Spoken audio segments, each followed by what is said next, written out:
तमिलनाडु में तमिल, ऐसे जैसे अलग अलग राज्य में अलग अलग भाषाएं बोली जाती है।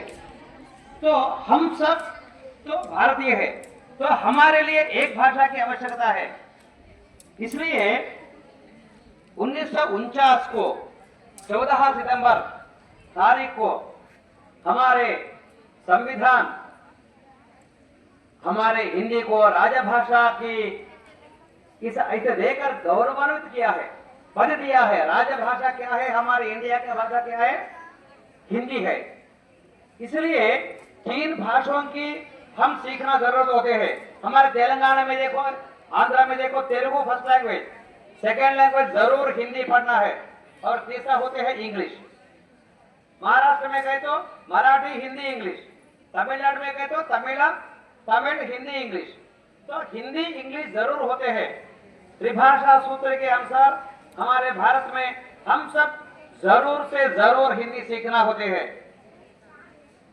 अगर हम हमारे गांव छोड़कर और दूसरा गांव गए, कामारेड्डी गए देखो, नहीं तो सिरसिला गए, नहीं तो सिद्दीपेट गए, तो वहां क्या होते हैं? हिंदी में बात करते हैं। तो मार्केट में जाओ, नहीं तो एक दुकान में जाओ, जरूर हिंदी का आवश्यकता होते हैं। इसलिए हिंदी जरूर सीखना है।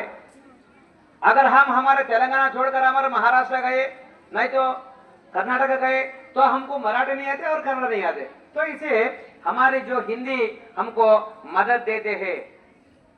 तो हमारी जीविका, हमारी जीवन का एक भाग होना है।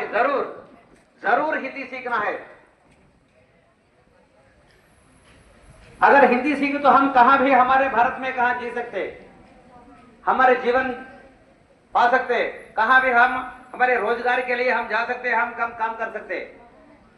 तो जरूर हिंदी आना है। इस तरह हमारे भारत के अलग अलग राज्यों में त्रिभाषा सूत्र के अंदर ही इस हिंदी सेकंड लैंग्वेज, द्वितीय भाषा के रूप में हम सीख रहा है। तो मध्य प्रदेश में, उत्तर प्रदेश में प्रथम भाषा हिंदी होती है। इसलिए जरूर हम हिंदी सीखना होते हैं। अगर हिंदी नहीं सीखे, మనం కామారెడ్డి పోయినాం, ఈ బస్సు ఎటు పోతుంది అని అడిగినాం